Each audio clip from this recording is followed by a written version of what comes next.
Anyway, here is the metal. Boom. You know, maybe a what we call a mill ditch. You know what a mill ditch is? That's a ditch for your mother-in-law.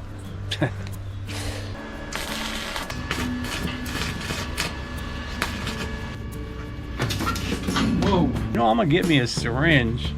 I'm gonna try and inject some of my Thai beef with beef lard or whatever.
Hey, good morning guys, how you doing? How you doing? Craig here, just coming back from my local, I guess you'd call it a construction outfit.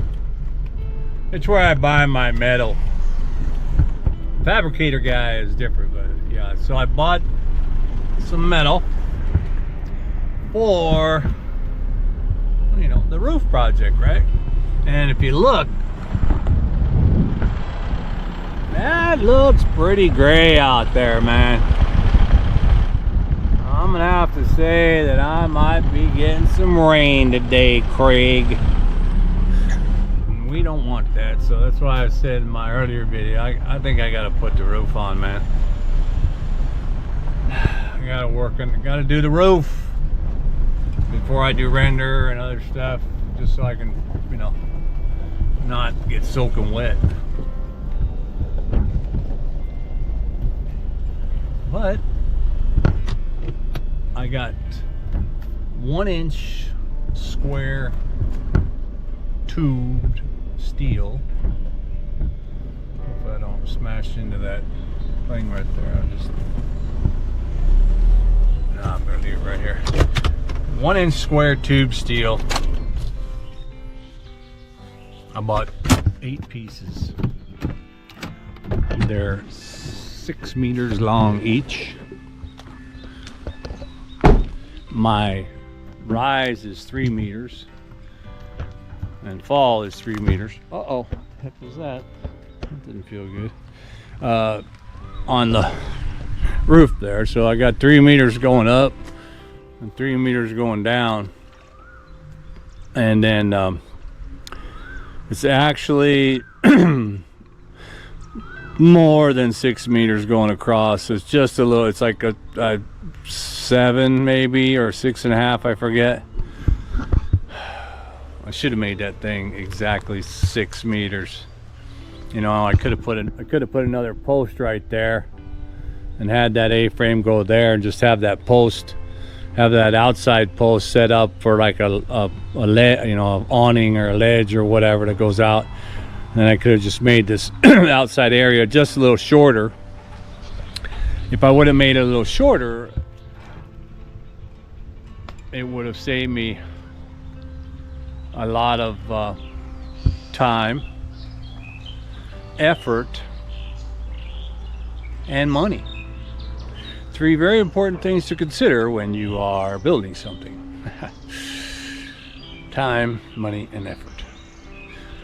Did you guys watch my ocean video? that. Look at the color. It's actually not quite the blue ocean, but if I put the rest of that pack in there, this thing will have definitely the other half of it, whatever. If I did, it would definitely have blue. But I don't think I want it, or it doesn't really need it. It's pretty nice looking green, you know, blue green, I guess, really. I heard a couple of noises up here from the wind, like that. What is that? Oh, it's that right there. That one branch, one little branch is against the tin, and the wind is blowing it, going. This can be pretty spooky at nighttime. Anyway, here is the metal. Boom. So this stuff is pretty good. I figure, you know, it's gonna be easy to weld because I'm gonna be welding it against itself, which is, if you are welders, then you know that if you're welding two like materials, like the same stuff, much easier to weld than if you're welding that to something else, which I actually still have to do. I have to weld it to the other metal there, but it'll be all right. Man, the wind's picking up, man. You know what the wind means? Wind means rain cometh. And that is the rain clouds. So much, these are all new leaves again. Pushed over, you can see them blowing off just like snow almost. And the wind is blowing that this way. I hear some other noise. What is that? Oh, that's way over there. I don't know if you can see that. It's not only the property next to me, but then the road, and then more property, and then more property, and then there's a guy with a backhoe, or, you know, excavator over there. He's been there all morning. Since early, I've been hearing that the clunking of the metal. I think he's probably either digging a pond or digging a ditch. You know, maybe what we call a mill ditch. You know what a mill ditch is? That's a ditch for your mother-in-law. Well, not mine, of course. No. But anyway, let me get this metal over there, and we'll get busy. If I can get some of this up there beforehand, I just got to do some welding. That's all. And the wind is actually a little bit better for welding. You know why?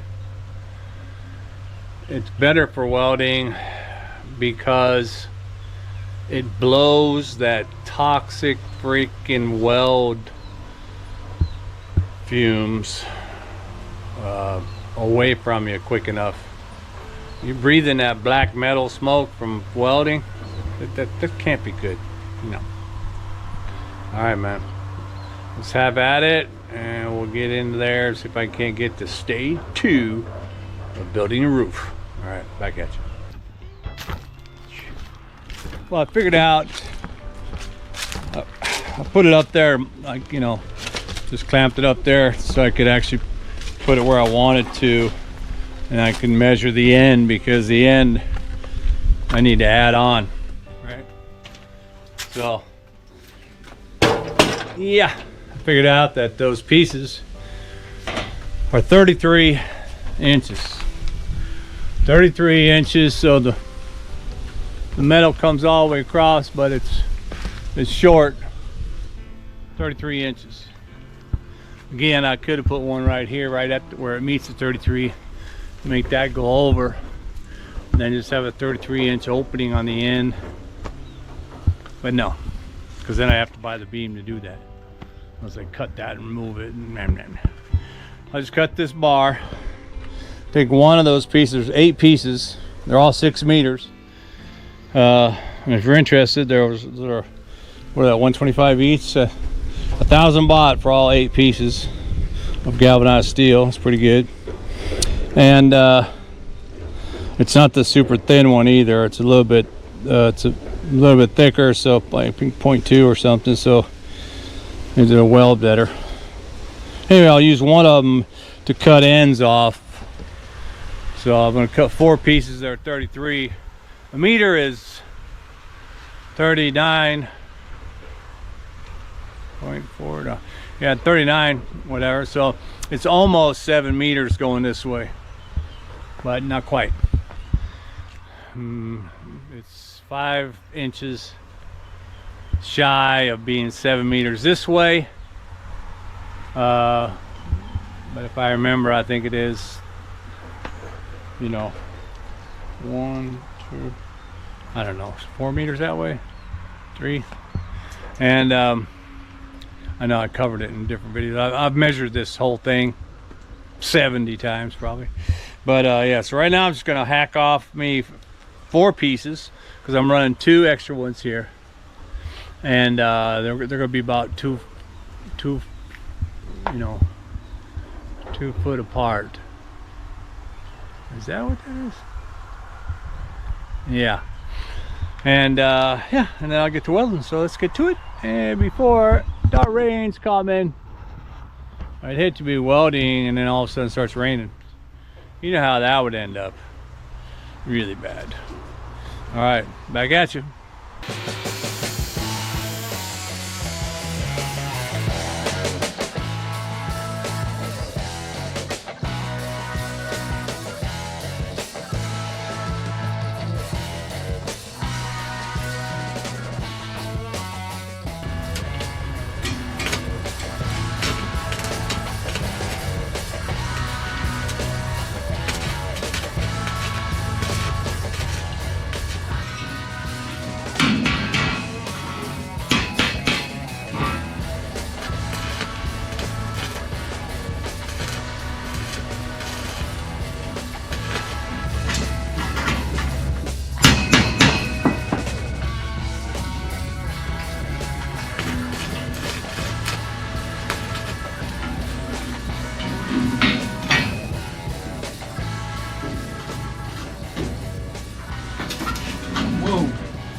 I don't know if you saw that. Oh, but yeah, you gotta watch where you put your you know, your stick. And it's raining, so I was getting this last one I was getting kind of sketchy, so I wasn't as careful when I laid that down and spark and all that, because I was touching that and this and that, and I had to redo a little bit because I was doing too fast, because I can feel the raindrops. I gotta get this electrical stuff inside before it rains totally on me, so I'm gonna do that and then I'll get back at you. Yeah, hey guys, how you doing? What's up, man?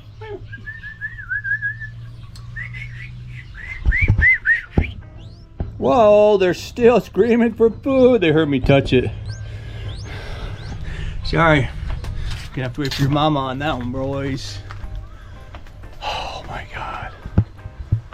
Yeah, I can see everything starting to get wet there.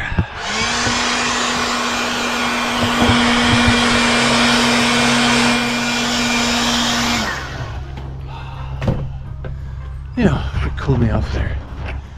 Woo! Well, I was able to get the metal over there and cut it to length for the long way, for the horizontal bars, and weld them. I think the weld came out right. One of them, I should have dialed it back a little bit and not make it so hot on the hot spot. There was one side where I just went poof, and it, the metal might have been a little bit weaker too, but as soon as I touched it, it punched a hole in it, and I was like, dang it.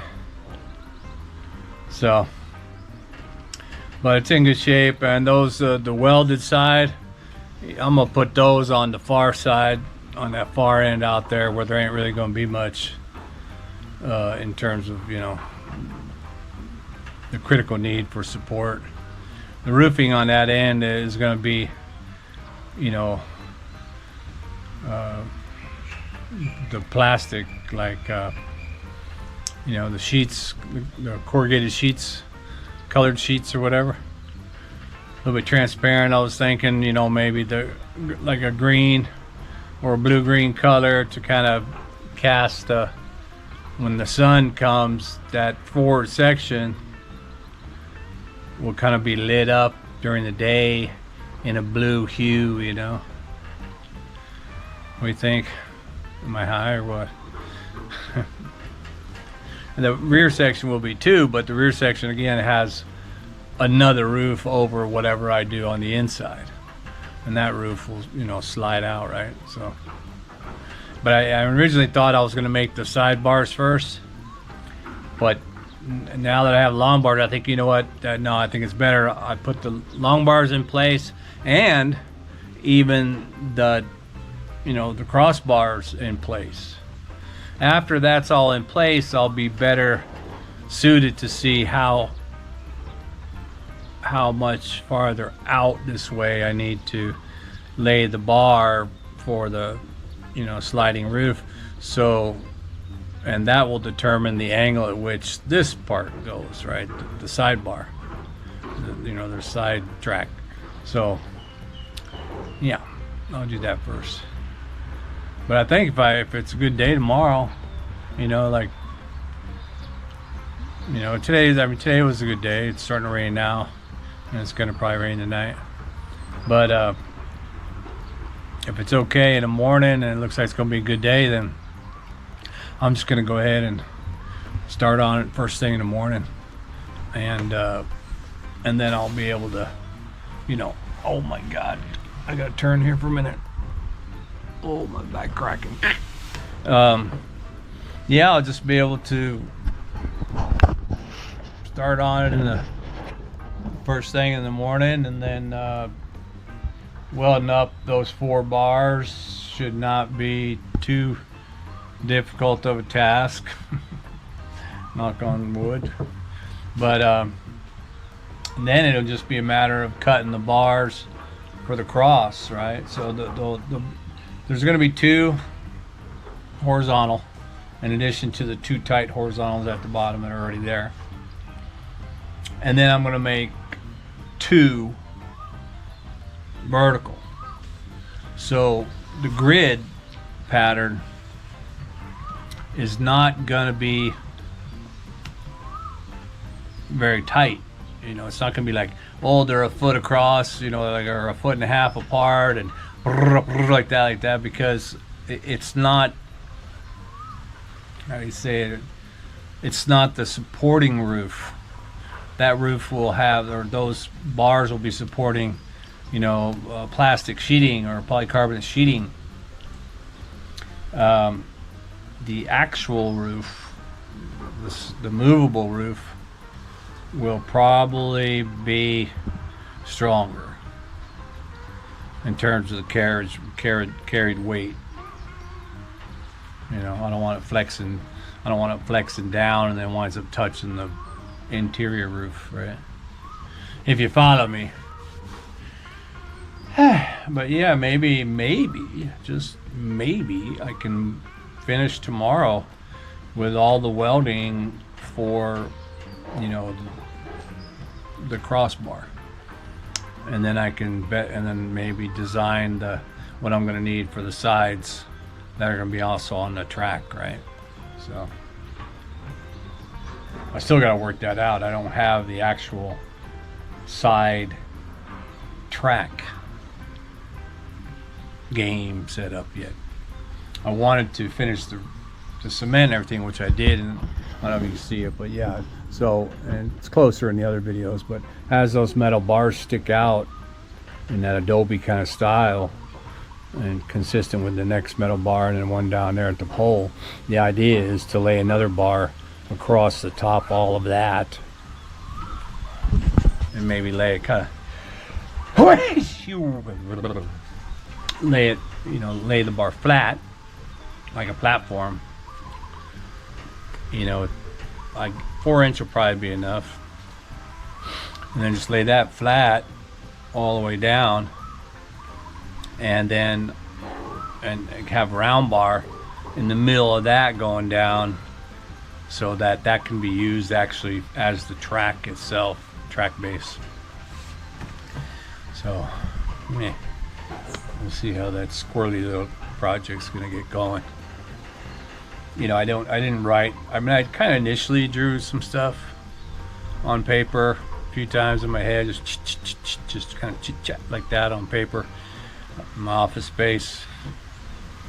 But I haven't followed any diagrams or anything. I just have it in my head. I do DIY. Or DIRY. I do it, you know.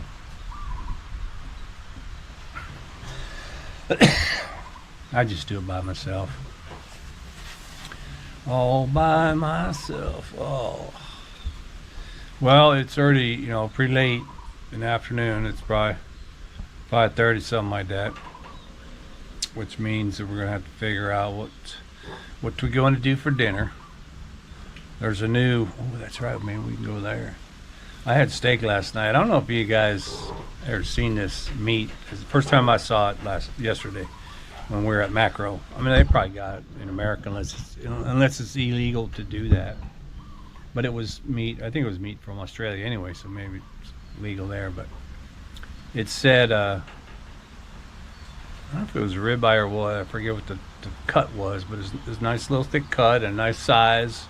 Looked like an Australian or US size. You know, here in Thailand, for those of you who are watching and never been in Thailand, most of your big old steaks here and stuff are wafer thin. But anyway, so it's a nice steak, nice cut steak, and it had a lot of like marbling in it, almost like a Wagyu. And I thought, dang! And so there were 4 of them in a pack, and it was like I think it came out to about. It was like 750 baht or something, so it was 180 whatever baht per piece of meat, you know, because it looked real good. And I thought, damn, why is that? You know, it doesn't say Wagyu or anything. And then in the description there, it said beef fat injected steaks or something like that. So. And then I remembered that from something else I watched, maybe even on the Wagyu or something, but where they take that nice beef fat, what's it called? You know, you can buy it in a jar. Looks like lard, but it's like a little bit darker maybe, and it's super flavorful. I forget what that's called. But they take that stuff and they inject it in a more liquid form, inject it into the piece of meat. And that puffs up the piece of meat. And you know, it finds its way through between every little muscle or whatever, and it becomes almost like a Wagyu. I ate one of those last night. Oh my god, delicious! I was like, holy shit! And then I started thinking to myself, because I was going to buy me some of that lard that they sell in the jars there online and everything, and I can't remember the name of that, but I thought, well, I saw them cooking with it and stuff, a cooking show or YouTube or something, and it's super great to make your steaks taste great. You just put it in the pan almost like butter and you cook it like that, and it's even great. But this is not a cooking show, but anyway, I thought I'm gonna get me some of that. But now that I see it's beef injected, you know, I'm gonna get me a syringe. I'm gonna try and inject some of my Thai beef with beef lard or whatever. You know, I'm 67 this year, so I ain't gonna be worried too much about no carcinogens. I'm just gonna beef it up, and yeah, man. But I think I started to talk on this topic because I was gonna mention going, you know, to dinner or whatever, finding dinner. That they opened a new restaurant here in the city. It only takes up a small footprint. It's between a whole bunch of different little shops across from the main wholesale market down here, and a very nondescript location for something that would typically be this maybe iconic popular thing, which is a Japanese restaurant. I mean, you walk in and there's only like, you know, like a 4-seater table, almost like you would have a little booth. But anyway, 4-seater tables on this side and on this side, and that's it. And then you get it in the grill and you get your, anyway, the whole thing is beef. There's no pork in there. There's no vegetables or nothing. It's just beef. Japanese Wagyu beef, 750 baht for a piece of meat, and that's like, what's 750? 25 bucks or something. $25 steak. But they have other ones. They have the grade A Thai Wagyu, whatever, and that's like 450 baht, so that's 13 bucks or 14 bucks. And then they have some lesser ones that are just like ribeye and all the other stuff that they do slice. The big ones, you can get them like this thick, big old chunks on round dishes. I'll see if I can throw up a few pictures of that menu. I see it on when I go to the maps. I look at the maps to find the location. You know, maps, Google Maps always shows like pictures and reviews and stuff. So it's got the review, it's got the menu and the prices there too. But it's only open at 4 o'clock. It's not open during the day. So from 4 o'clock in the in the evening till 10, I think, or 11. Not that long. Just get in there. You get your grills at your table. You know, with the copper thing that comes down and sucks the smoke out or whatever. And yeah, man, have at it. So, and I like to eat beef. I'm a beef eater. You can see 100 different videos that say, dude, you need to eat beef if you want to stay alive. Sorry, vegan guys, but yeah, and so you could easily, I mean, it's cheap to live in Thailand, but that place right there, you know, if I got one of the 750s or plus another 450 or something, you know, I could spend 50 bucks in there for dinner for just me. Now 50 bucks for dinner in America is like McDonald's, right? Of course, the days of going to McDonald's for dinner are over.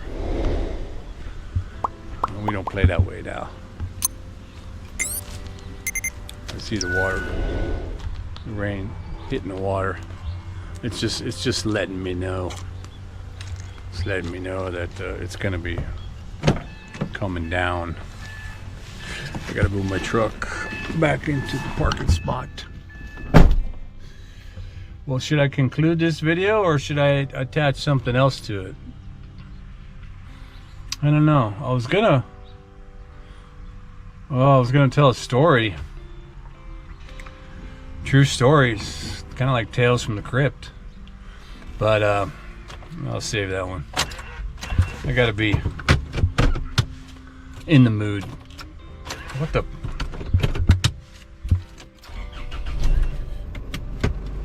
To tell that story.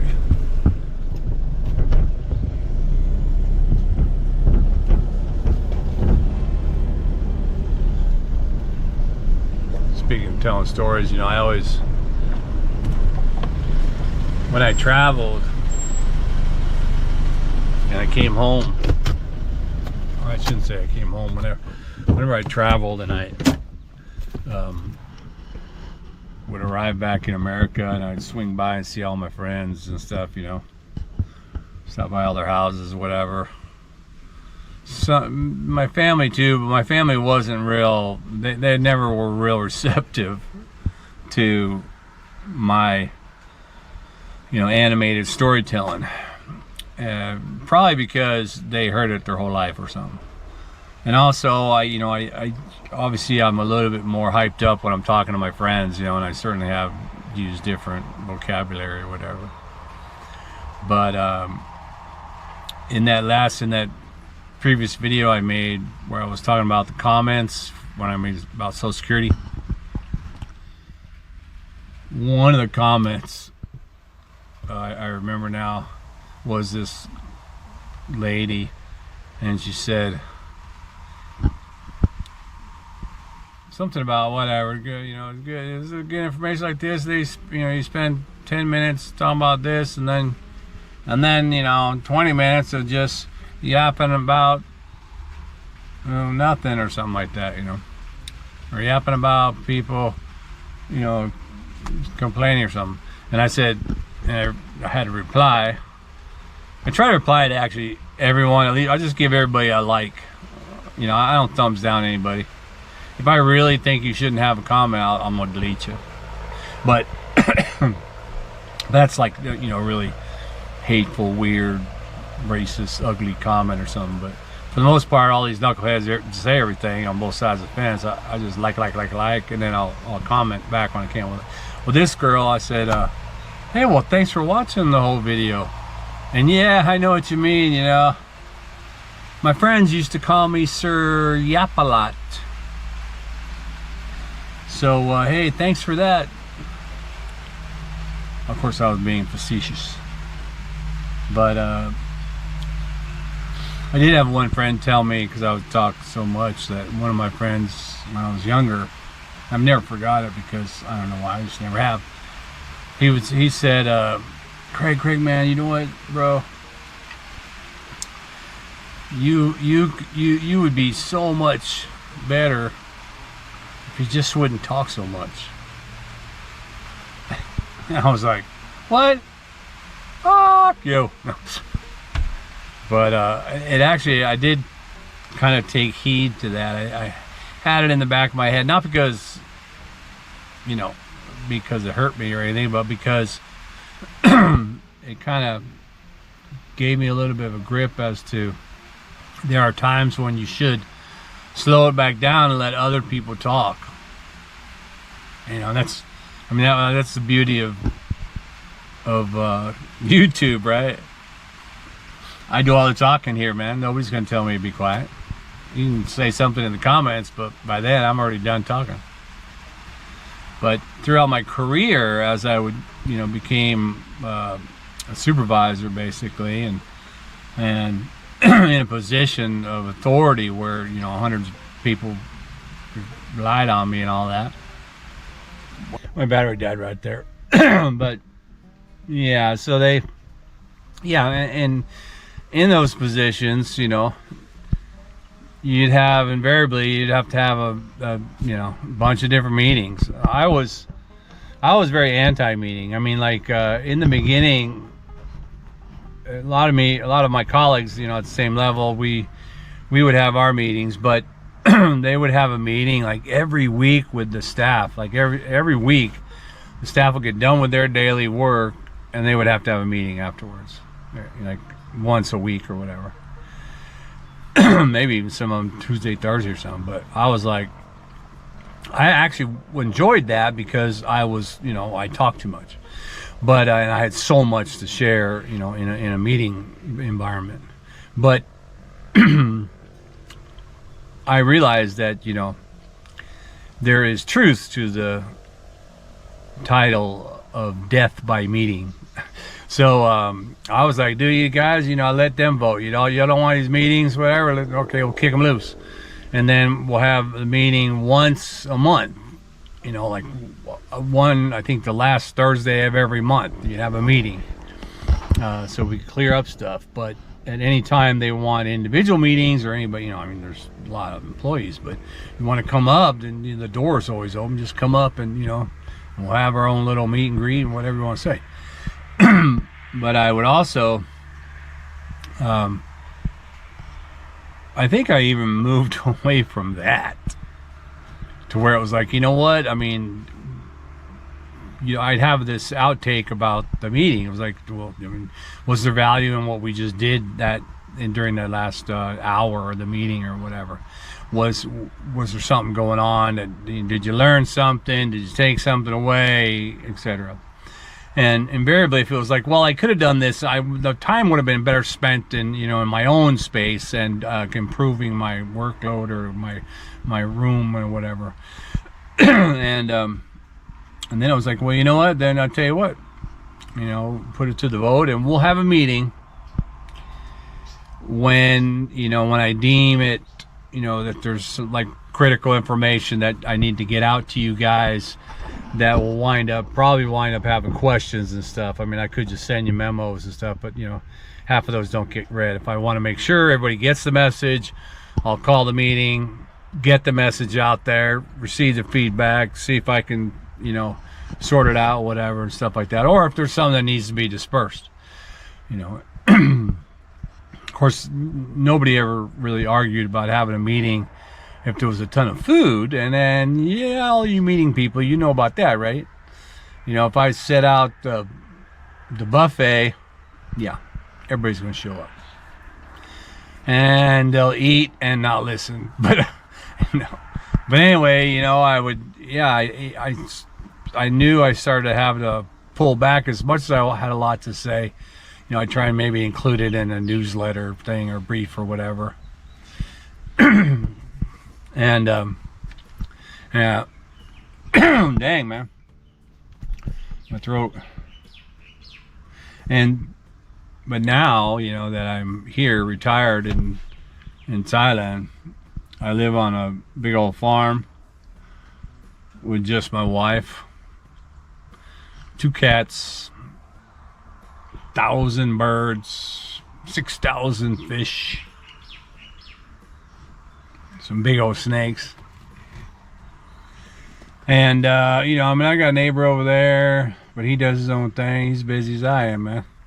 And you know, most of the guys around here, most of the male, I should say, neighbors,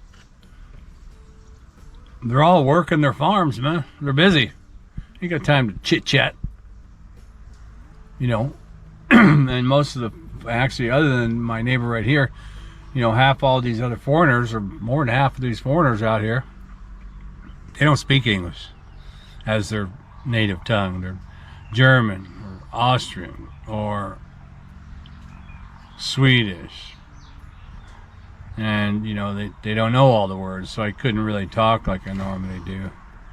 That's why when my wife and I, when we get to go to one of these YouTube meetups where there's like 10 different YouTubers, you know, and we're all together. And, you know, half of them are Americans and Canadians, stuff like that. Oh, I can talk fluent, you know, slang basically, and they get it. And so I wind up just yakking, and that's probably when I try to remember what my friend said. So that's when I try and remember, like, okay, give that guy a chance. Because if I want to be able to punch out a whole bunch of slang as a foreigner, because I have an opportunity to talk to someone who's actually going to understand it like the way I mean it, then that person is probably in the same need. You know, they want to talk some smack too, man. So as foreigners here, we got to, you know, kind of give each other the space to just kind of run the mouth, you know.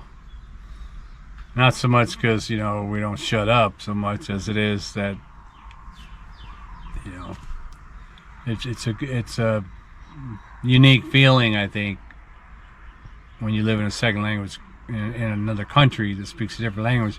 It's a unique feeling as you know, the speaker from your own country, even for the German guys or whatever, that you can meet up with people where you can just go more, and you know, and everything's understood. Just one of the old you know, reflective ideas here in life on the Thai farm as a retired person. Anyway, guys, I think yeah, next video is gonna have the rest of that welding done, so let's take a look at that, and I'll see if I can't put together a couple stories for you, because I got a couple thousand.